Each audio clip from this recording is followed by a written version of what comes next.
प्यारे अधिवक्ता साथियों, सभी को हमारा प्यार भरा नमस्कार। आप सभी लोगों ने देखा आज के दिन घटनाक्रम में आरओ के विद्यार्थियों ने बहुत जमकर अपनी बातें ट्विटर के माध्यम से और लोक सेवा आयोग के गेट के सामने रखीं। उसमें बहुत कुछ ऐसी चीज़ें थीं जो हम सबको भी अपने मूवमेंट को सक्रिय करने के लिए आवश्यकता पड़ने पर शांतिपूर्ण ढंग से विधितः सीखने लायक थीं। दूसरी बात, हम एक चीज़ ज़रूर कहना चाहेंगे कि अपने इस उहापोह भरे समय को यूं ही मत जाते हुए गुजरने देना। यूं ही अगर ये गुजरा तो बहुत भारी पड़ने वाला है। ये मैं क्लियर कह रहा हूं कि जिस तरीके से एक के बाद एक वैकेंसी थमती, रुकती, फंसती सी नजर आई, ऐसे वो भी समय आएगा कि एकाएक सब आने लगेगी। समझ रहे हैं? और इसी साल ये घटना होने वाली है। इसलिए इस समय को सदुपयोग में बदलें। मान लीजिए आप वकालतनामे का चक्कर है, उससे संबंधित कामों में आप फंसे रहते हैं। मान लीजिए आप रजिस्ट्रेशन रिलेटेड कामों में फंसे रहते हैं। मान लीजिए आपको पीसीएस भी देना है 17 मार्च को। इन सारे उहापोह में क्या करें? हमारे अधिवक्ता बंधु और बहन काफ़ी लोगों ने हमसे ये पूछा कि सर 10 मार्च को झारखंड में पेपर है, क्या हम वहाँ जा सकते हैं? हमने कहा बिल्कुल, इससे बढ़िया सुनहरा मौका मिल ही नहीं सकता। हमारे तमाम अधिवक्ता साथी बंधुओं बहनों ने टेस्ट सीरीज रोक दिया, मैंने खुद रुकवा दिया है कि आप वहाँ का एग्ज़ाम दिल भर अपने मन में शिकायत न रह जाए। मेंस देने के लिए आप वहाँ ज़रूर जाइए, ऐसा लिख के आइए, ऐसा हल करके आइए कि आपका मेंस हो। एक अवसर दे रहा है झारखंड लोक सेवा आयोग, समझ रहे हैं? तो वहाँ जाने के लिए इस समय कोई कारण मौजूद नहीं है कि अगर आपने फॉर्म अप्लाई किया है और मत जाएं। जाएं, जाएं, टकराएं, झेलें, कितना सही कर सकते हैं मैक्सिमम सही करें। समझ रहे हैं? और इस बीच में जो 20 दिन बचा है, रातों दिन एक कर दें। हमारी कोई सीरीज आप ना ज्वाइन करेंगे चलेगा, अगर झारखंड आपने अप्लाई कर रखा है तो, और नहीं क्या रखा है तो आप कंटिन्यू रख सकते हैं। जैसे आज मैंने करीब 5 दिन से बच्चे की कॉपी पड़ी थी कॉन्स्टिट्यूशन की, आज 2 कॉपियाँ और आ गई हैं अधिवक्ता बहनों की। उसको तो मैं कल या परसों में चेक कर पाऊँगा, संडे तक। 17वीं क्लास हमने जीएस की कंप्लीट करी। तो और इस बीच में जो ये अपना एचजेएस का ये सब जो घटनाक्रम चल रहा है, आप जानते हैं कि डेट पोस्टपोन की है माननीय उच्च न्यायालय प्रयागराज इलाहाबाद ने। तो उससे एक संकेत मिलता है कि भाई पढ़ने का समय तो कुछ मिल गया महीने भर का, बाकी वस्तु स्थिति से जो होगा सो देखा जाएगा, लेकिन पढ़ने का समय तो मिला ना, ये तो साफ है। लेकिन अब इसमें भी कुछ लोग ये संशय में हो कि अभी तो जब आप इतने मनोवृत्ति के हो जाएंगे, यानी प्रत्यक्षम यानी चारवाक दर्शन ही आपको चाहिए कि जो आंख से दिखाई देगा वही सत्य है, तब फिर आपका हो चुका। तब आपको अचानक डेट आएगी, फार्म भराएगा। इसी में आप देखिए जो डेट मेंशन है, क्या मेंशन है, 15 मार्च से अप्रैल, पूरा लास्ट 30 अप्रैल तक कर दिया है। ये अपने आप में ये भगवान के द्वारा, परमात्मा के द्वारा दिया गया विशेष समय है। यानी जो लड़ाई में नहीं था वो भी लड़ाई में आ सकता है। ये तो कहा नहीं है कि अगले साल, और ऐसी कोई संभाव्यता भी नहीं है कि ये मामला लटक जाएगा, नहीं। मैं एक बार इसे और टलने की आशंका प्रकट कर रहा हूं अभी ही, लेकिन अंततः ये अब की बार नोटिफाइड हो जाएगा, क्योंकि जो लखनऊ पीठ का जजमेंट है, जो भी उस पर न्याय निर्णय होना है, उस पर माननीय उच्च न्यायालय की डबल बेंच की पीठ अपना निर्णय निर्देशित कर देगी, निर्गत कर देगी।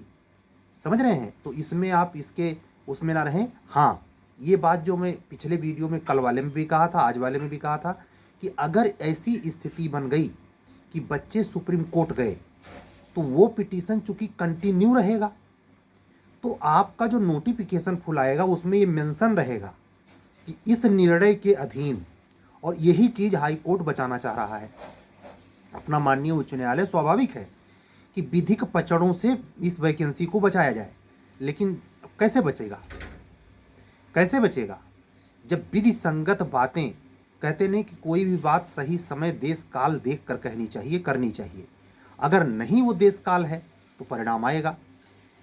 आप खरीफ के समय रबी की फसल बोएंगे तो होएगा हैं, यही चीज़ यहाँ भी काम कर रही है।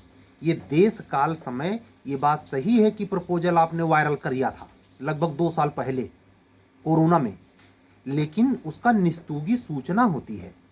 और जब आप 2024 में आप पास करा पाए हैं उसे, तो 2023 की वैकेंसी में क्यों लागू कर रहे हैं? ये ठीक है कि आपने उस पर रूल रेगुलेशन पे भी 23 ही लिखा है, भले पास कराया 24 में, लेकिन कराया ना 24 में।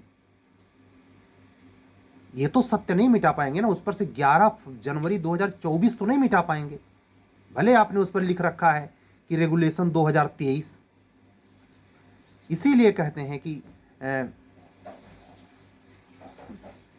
सुख दुख दोनों रहते जिसमें, सुख दुख दोनों रहते जिसमें जीवन है वो गांव, ऊपर वाला पासा फेंके नीचे पड़ते दांव। यही ऊपर वाले पासा फेंकना है। ये आपने बड़े चतुराई से 2023 तो लिखा दोनों में, रूल वैकेंसी भी 23 की आपने निकाली और रेगुलेशन पे डेट भी लिखी ईयर 23, लेकिन आप यहाँ मिस्टेक कर गए कि आपने इसको पास करवाने में देरी कर दी। आपने जो पास करवाने में देरी की है उसी ने यह समय दे दिया है कि आप उसको भूतकालीन लागू नहीं कर सकते। एक तो सीधा सीधा ग्राउंड यही, और दूसरा कॉन्स्टिट्यूशनल के शब्दों में जो मिस्टेक है। आप कोई रूल रेगुलेशन सलाहकारी हैसियत से कंसल्टिंग सिचुएशन में रहते हुए स्टेट गवर्नमेंट से पास करवाएंगे, बाध्य नहीं करेंगे स्टेट गवर्नमेंट को। ये कॉन्स्टिट्यूशन कहता है, मिटा नहीं सकते इसको आप। इसकी चाहे जैसी इंटरप्रिटेशन करिए, गोल्डन रूल लगाइए चाहे जो रूल लगाइए, व्याख्या का अर्थ निष्पादित, एग्जीक्यूट कर देने वाला अर्थ एक ही है, और वो है कंसल्टिंग, कमांडिंग नहीं। तो ये सिचुएशंस जो आपने क्रिएट किए हैं, आपके द्वारा हो गए हैं, उस पर बुद्धिमत्तापूर्ण विचार करने का विषय ये है। सही तो ये है, मेरी तो एक आकांक्षा है, प्रभु से प्रार्थना है कि यही डबल बेंच जो लखनऊ से फैसला देने वाली है, इस पर यथोचित फैसला दे दे और सारी बात को आगे बढ़ने से यहीं खत्म कर दे। लेकिन अगर नहीं माने तब ये मामला जाएगा। जैसे अभी आज के डेट पर, आज तो हम बात कर रहे हैं आपसे 16 तारीख हो गई है और 2 बज रहे हैं, लेकिन 15 तारीख की डेट में, 14 तारीख की डेट में राजस्थान हाई कोर्ट का डबल बेंच का फैसला आया है, जिसमें 4 लड़कों का चयन किया गया था जेएस 2020 में वहाँ के, और मेंस तो काफ़ी लोग लिखे थे, 700 लगभग। फाइनली केवल 4 लोगों को सेलेक्ट किया गया था। उसमें जितने लोग मेंस लिखे थे सबकी कापियां फिर से चेक करने का ऑर्डर हुआ है। अगर वहां 4 साल बाद ऐसा हो सकता है तो हमारे यहां क्यों नहीं हो सकता? हमारे यहां क्यों नहीं हो सकता? इससे साफ निष्कर्ष निकलता है कि हमने अपने माननीय उच्च न्यायालय से जो मांगने का ढंग अख्तियार किया, या जो लोग उसमें संलिप्त रहे उनको सलीका नहीं पता, तरीका नहीं पता, किससे करवाना है ये भी नहीं पता, या पता भी हो तो उनके साथ दुर्भाग्य काम कर रहा था। समझ रहे हैं? राजस्थान हाई कोर्ट की वो रिपोर्ट पढ़िए जो बच्चों ने पिटीशन लगाई थी।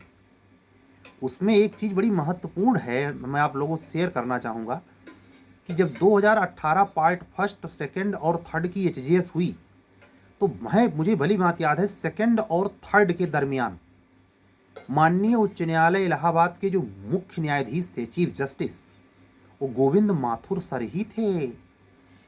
और उस कमेटी की रिपोर्ट में जब बच्चे राजस्थान हाई कोर्ट के लड़े, मांग किया कि सर कापी फिर से चेक करवाई जाए, ये गलतियां हैं, मैं उसको नहीं गिनाऊंगा, वो आप पढ़ लेंगे।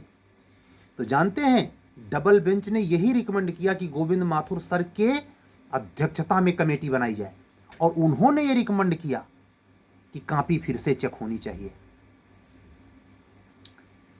आज भी वो सुनहरा दौर है। मैं बहुत इतिहास तो नहीं जानता अपने इलाहाबाद उच्च न्यायालय का, लेकिन यहाँ का अधिवक्ता होने की वजह से इतना सामान्य दर्जे का है। जैसे मैं आप लोगों से कहूँगा कि अपने जहाँ स्टडी टेबल आप है, चाहे आप एपीओ की तैयारी कर रहे हो, चाहे जे की, चाहे एचजीएस की, बिंदास कहना चाहूँगा कि 3 न्यायमूर्तियों में से जो अभी जीवित हैं, number 1 T.S.. Thakur, number 2 RS. Lohati और नंबर 3 वर्तमान सीजेआई, इन लोगों की तस्वीर जो वर्डिक्ट के समय रही हो या कई सेरेमनी की हो, जरूर रखें अपने ऊपर अच्छी एनर्जी लाने के लिए। टी.एस. ठाकुर सर बहुत ही ऑनेस्ट पर्सन, न्यायमूर्ति कैसा होना चाहिए सारे बिंब उस व्यक्तित्व में समाहित हैं। मैं उस जमाने में तो नहीं था, हमारी पैदाइश ही नहीं थी, कृष्णा अय्यर सर के जमाने में, कृष्णा भगवती सर के जमाने में हम लोग वर्डिक्ट पढ़ते हैं ना। हमको ओतप्रोत होना चाहिए सकारात्मक और पवित्रतम ऑनेस्टी की ऊर्जा वाले में। हम आपको एक बार और वीडियो में कह चुके हैं, आज दोबारा कहेंगे। अरुणा राय वर्सेज यूनियन ऑफ इंडिया का जजमेंट 2002 का जो आता है, उसमें न्यायमूर्ति धर्माधिकारी के विचार, शिक्षा और विद्यार्थी के संदर्भ में क्या है, आर्टिकल 28 को कोड करते हुए उन्होंने क्या बोला है, जरूर पढ़ें। चाहे उस जजमेंट को कोड करके वो वर्डिक्ट निकाल लें और जो शब्द न्यायमूर्ति धर्माधिकारी ने कहा है उनके तस्वीर के साथ उसका फ्रेम करवा लें। अगर आपके पास पैसा है तो उसको फ्रेम में कर लें, और अगर नहीं पैसा है तो जनरल पेज पे करके और अपने स्टडी टेबल के ठीक सामने लगाएं। अगर आप एपीओ की तैयारी कर रहे हैं तो, जे की तैयारी कर रहे हैं तो, और एचजेएस की कर रहे हैं तो अवश्य लगाएं। उससे वाइब्रेशन होगी, एनर्जी क्रिएट होती है सही शब्दों से। क्या कहा? धर्म निरपेक्षता पर मौलिक व्याख्या देते हुए कहा कि कॉन्स्टिट्यूशन स्टेट को धर्म की शिक्षा देने से रोकता नहीं। ऐसे शिक्षार्थी, ऐसे विद्यार्थी, ऐसे अधिवक्ता का क्या मतलब है जिसमें सदाशयता, दया, संवेदनशीलता, न्याय और सर्वोच्च गुण की नैतिकता जिसमें ना हो। आप पाएंगे जुडिशरी में, चाहे जिला कचहरी में चले जाइए, चाहे रेवेन्यू में चले जाइए, एसओसी के कोर्ट में चले जाइए, कहीं चले जाइए, आपको इसका आभास होता है क्या? पवित्रता का जो मंदिर में होता है। उसी पार्लियामेंट में जितने प्रधानमंत्री आए गए, घुसे, शपथ लिए, चले गए, मोदी जी भी चौखट पे माथा पटक दिए। मोदी जी को वो पूरी पार्लियामेंट मंदिर जैसी लगी। क्यों? अंदर का हृदय मंदिर जैसा था, अंदर का हृदय मंदिर जैसा था।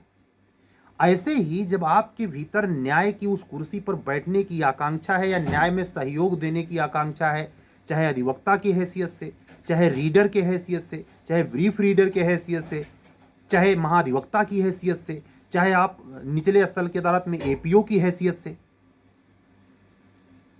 तो आप ये दिमाग में बैठा लीजिए कि जस्टिस जीना है। और आपको भी बता दूं, ये मेरी बातें उसी पर सटीक पड़ेंगी जिसके संस्कार अच्छे हों, जो जिंदगी में लालच, भ्रष्टाचार, अस्वच्छता, गंदगी, मैं इतने लोगों को व्यक्तिगत जानता हूं जो चुरकिया तक दारू चढ़ाकर तब पढ़ते हैं। दारू के नशे में वो हर काम करते हैं, सिगरेट के धुएं में हर काम करते हैं। अदालतें चली जाइए, निचली अदालतों में माननीय उच्च न्यायालय की ये स्थिति है, गुटखा खा के थूका है, कोई फर्क नहीं पड़ता, दुर्गंध आ रही, कोई फर्क नहीं पड़ता। कचहरियों में जाइए, वो न्याय का मंदिर है। मतलब उसमें वाचनालय में, और एक जमाने में जब टाकीज में लोग गहरा गहरा खूब घुसते थे, टाकीज का बाथरूम, टाकीज का वॉशरूम कैसा है, उस स्तर से भी घटिया स्तर का वकील साहिबान और क्लाइंट मिलके सब बनाए रखते हैं। इसमें न्याय का मंदिर का आभास होता है। जूनियर डिवीजन का जो न्यायाधीश जाके बैठता है और डरा रहता है डीजे से, उसकी हिम्मत ये नहीं है कुछ बोल दे। डीजे डरा हुआ है हाई कोर्ट से, हाई कोर्ट अपने में ही मस्त है। हमारे माननीय की जैसे उसी सभागार में गोविंद माथुर सर आए थे, और जितनी क्लियर परीक्षा 2018 पार्ट 2 और 3 की हुई है उन्हीं के कार्यकाल में हुई है। वही गोविंद माथुर सर जिनको कमेटी का हेड पर्सन बनाया गया राजस्थान की इस वर्डिक्ट में। तो जो जैसा रहेगा वैसा गाया जाएगा। काहे नहीं सभी न्यायमूर्तियों का नाम ले रहा हूं भाई, काहे नहीं सब मैं पूरी लिस्टिए कानिया से लेकर के और डीवाई चंद्रचूड़ सर तक सुना रहा हूं, काहे 4-5 नाम ले रहा हूं। 4-5 ही उस लायक हैं। ये व्यक्तित्व स्वयं में निर्मित कीजिए। चाहे आपको परमात्मा न्यायमूर्ति बनाए, न्यायाधीश बनाए या ना बनाए, अगर विधि के क्षेत्र में काम करना है, लीगल एडवाइजर काम करना है, किसी बैंक में, किस कंपनी के साथ आपको प्राइवेट लीगल ऑफिसर बनना है, तो भी आपकी मॉरल वैल्यू अच्छी होनी चाहिए। क्लाइंट को चूतिया बनाना, उल्लू बनाना, उसके पैसे उमेटना, फ्रॉड करना, गपट लेना, अपने सीनियर जूनियर का ध्यान नहीं देना, फीस नहीं देना, ये नहीं करना, वो नहीं करना, ये सब बहुत ही निम्नतर सोच है। ये आपको व्यक्तित्व नहीं देगी, पैसा दे देगी। इसीलिए पैसा और व्यक्तित्व निश्चित तौर पर विरोधाभासी रिश्ते हैं। जो व्यक्ति व्यक्तित्व निर्मित करता है वो पैसे के पीछे नहीं पड़ेगा, और जैसे ही आप पैसे के पीछे पड़े तो पैसा आपको अपनी तरह बना के छोड़ेगा।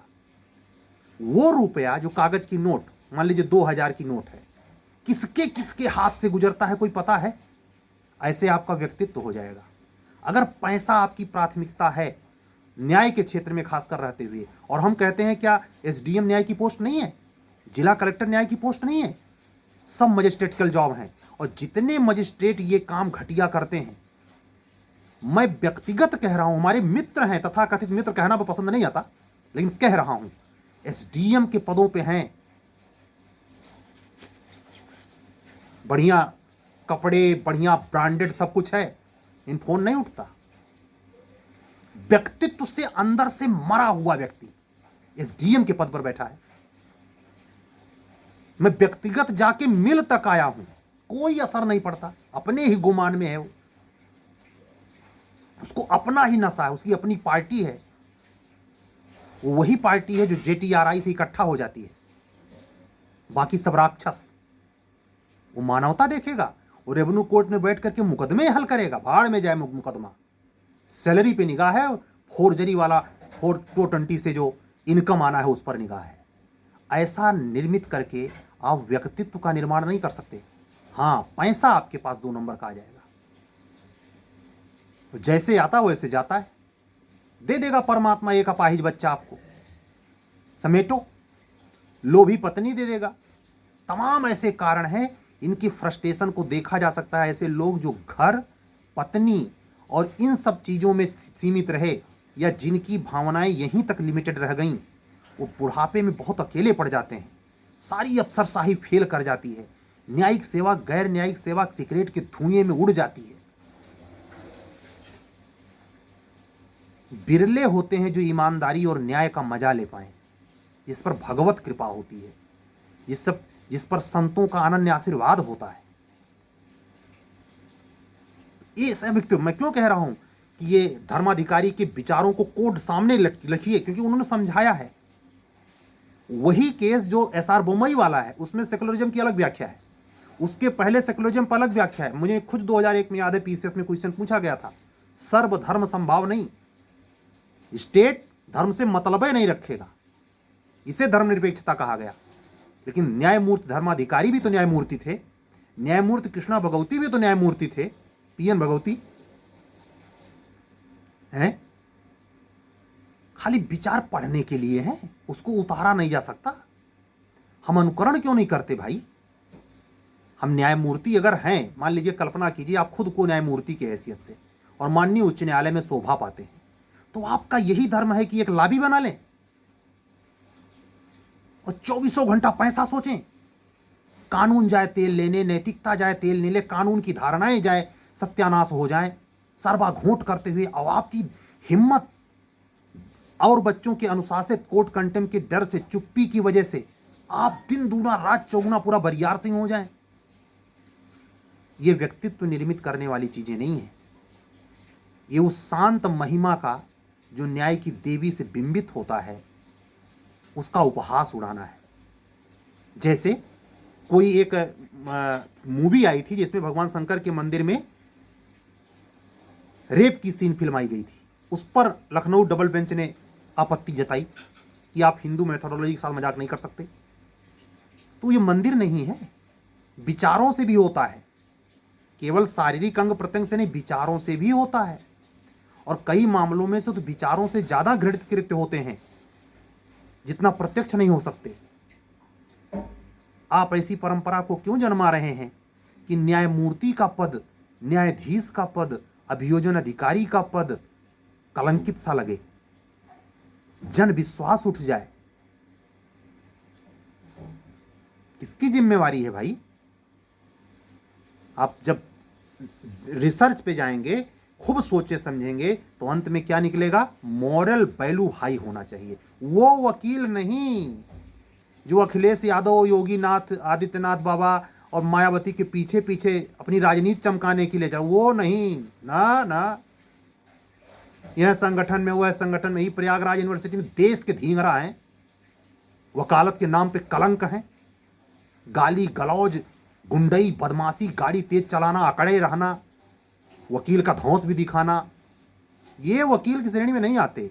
इनको वकील की कैटेगरी में नहीं। हाँ, जो सोसाइटी वकील के बारे में धारणा बना रही है, इन्हीं कुचक्री वकीलों की वजह से है। ऐसे ही न्याय का जब औरा घटता है तो व्यक्तित्व विहीन व्यक्ति के उस पर पहुंच जाने पर घटता है। और चमकता कब है?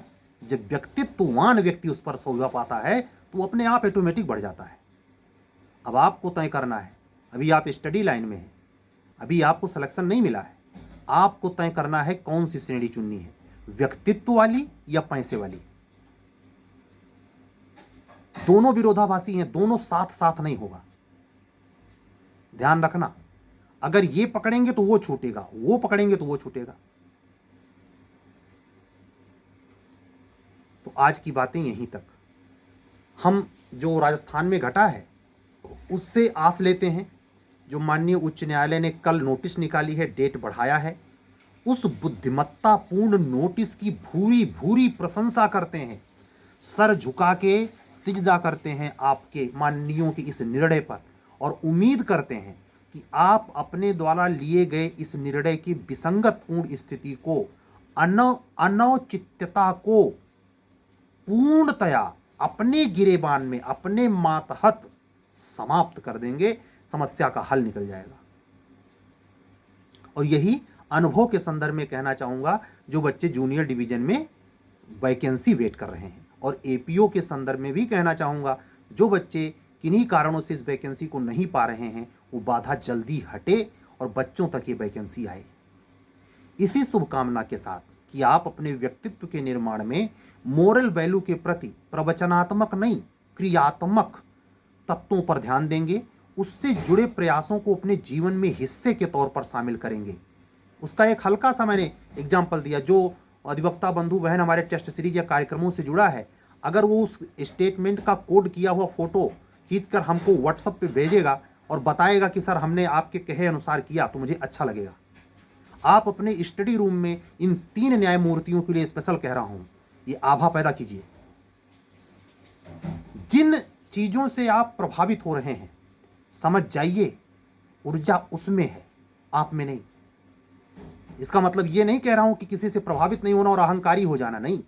ये ध्यान रख रहा है कि कहीं आप गलत रो वाले चीज से प्रभावित तो नहीं हो रहे। मतलब लोभी प्रवृत्ति का व्यक्ति है और वो आपके लिए आइकॉन बना हुआ है। आप न्यायाधीश की तैयारी कर रहे हैं और आप अपने कमरे में क्या लगा रखा है टारगेट? 55 करोड़ की गाड़ी। हो गए तुम, हो गए महाराज, लुटिया डुबो दोगे तुम। गाड़ी बंगला, मैं स्पष्ट शब्दों में कहना चाहूंगा, गाड़ी बंगला, ये पदार्थ जैसी चीजों के प्रति कोई भी व्यक्ति अगर हावी है उसकी मानसिकता, तो चाहे वो टीचिंग की जॉब कर रहा हो, ला के फील्ड में कहीं भी हो, उसको उस पोस्ट पर रहने का अधिकार ही नहीं बनता। ये बात अलग है कि लोग इनकम सोर्स, पशुता के समान धन की उगाही, यहां फ्लैट वहां फ्लैट, मंजिल पे मंजिल, कपड़े दिखाना, स्टाइल दिखाना, ये सब न्याय के क्षेत्र के किसी व्यक्ति को गरिमा नहीं पाता। सीधा सरल विद्वता से पूर्ण